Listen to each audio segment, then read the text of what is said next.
ओम नमो भगवते वासुदेवाय नमः। श्री कृष्ण गोविंद हरे मुरारी, हे नाथ नारायण वासुदेवा।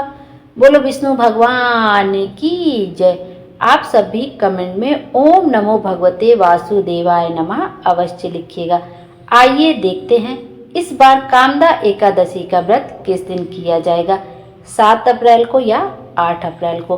हिंदू धर्म में चैत माह का खास महत्व होता है, क्योंकि हर साल चैत माह के शुक्ल पक्ष की प्रतिपदा तिथि से हिंदू नववर्ष की शुरुआत होती है। मान्यता है कि इसी तिथि पर ब्रह्मा जी ने सृष्टि की रचना की थी।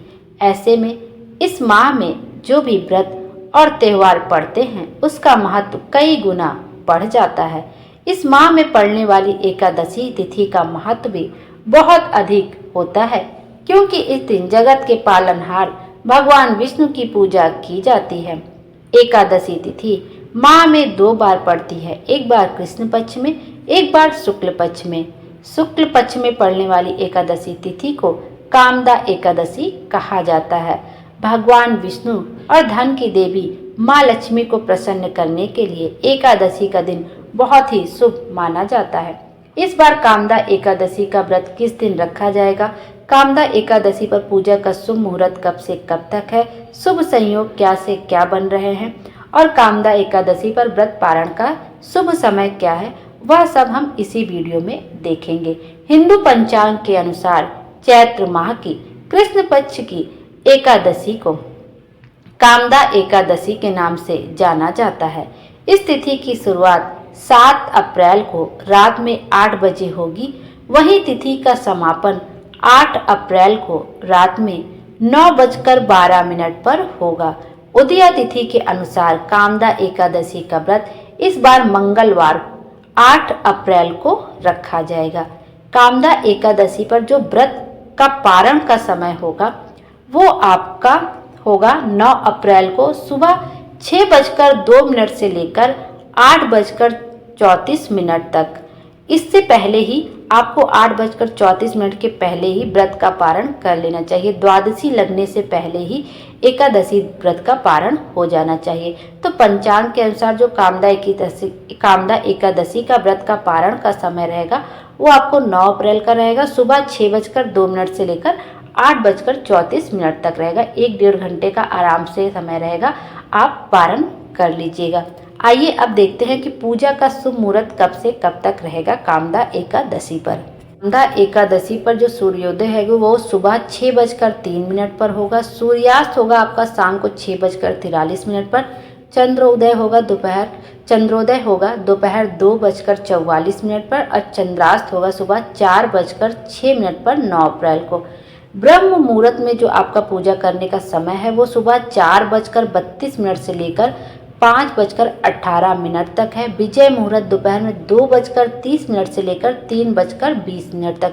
गोधूली मुहूर्त है शाम को 6:42 से लेकर 7:04 तक और निशिता मुहूर्त है रात में 12 बजे से लेकर 12:45 तक।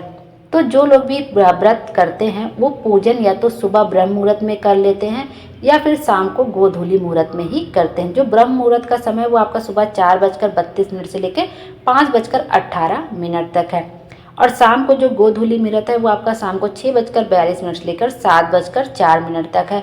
व्रत करने के बाद आपको व्रत कथा का श्रवण अवश्य करना चाहिए, उसके बाद आरती अवश्य करनी चाहिए। अब देखते हैं कि कौन कौन से शुभ योग कामदा एकादशी पर बन रहे हैं। इस बार कामदा एकादशी पर स्वार्थ सिद्धि योग और रवि योग का संयोग बन रहा है। इसके साथ ही अश्लेषा नक्षत्र का संयोग है। इन योग में भगवान विष्णु और माँ लक्ष्मी की पूजा करने से साधक को मनोवांछित फल की प्राप्ति होती है, साथ ही सुख और सौभाग्य में वृद्धि भी होगी। एकादशी का व्रत वाले दिन हमें यह कुछ कार्य होते हैं जो भूल से भी नहीं करना चाहिए। हमें भी इस दिन भूल से कोई पत्ती फूल नहीं तोड़ना चाहिए। भगवान विष्णु को जब हम कोई चीज़ भोग प्रसाद समर्पित करते हैं तो उसमें तुलसी दल को रखना अनिवार्य होता है। तो उस दिन भूल से तुलसी माता को नहीं तोड़ना चाहिए। आप चाहें तो एक दिन पहले ही तुलसी दल वगैरह तोड़कर रख लें। उस दिन बिल्कुल भी भूल से तुलसी का पत्ता, कोई वृक्ष की पत्ती, कोई फूल वगैरह ना तोड़े। आपको जो भी चढ़ाना है, जैसे भगवान विष्णु को पीले फूल बहुत पसंद, तो आप एक दिन पहले ही तोड़कर रख ले, उस दिन भूल से भी ना तोड़े। या तुलसी माता की पत्ती कोई झड़ी वगैरह हो नीचे पड़ी हो तो आप उसको उठा ले, धुल के उसको उपयोग में ला ले, लेकिन उस दिन भूल से भी तोड़े नहीं। और एक काम यह भी करना चाहिए कि उस दिन तुलसी माता को जल समर्पित नहीं करना चाहिए तुलसी के क्यारे में, क्योंकि कहते हैं कि उस दिन तुलसी माता का व्रत रहता है, और जब हम तुलसी माता को जल समर्पित कर देते हैं तो उनका जो निर्जला व्रत रहता है वह टूट जाता है। तो ध्यान दें, उस दिन तुलसी माता को जल समर्पित ना करें, उसके अगले दिन समर्पित करें, जिससे उनका व्रत भी पूरा हो जाए। और जब आप व्रत का पारण करें तो हमेशा तुलसी दल को थोड़ा सा अपने मुख में डाल के जल ग्रहण कर ले, उसके बाद ही कुछ अन्न वगैरह आपको ग्रहण करना चाहिए। और द्वादशी समाप्त होने से पहले ही व्रत का पारण कर लेना चाहिए। इस तरह से कामदा एकादशी का शुभ मुहूर्त, शुभ संयोग बन रहा है। तो जो भी यह व्रत रखे उनके सभी मनोकामना पूर्ण हो और जीवन में खुशियां ही खुशियां रहें। Thank you.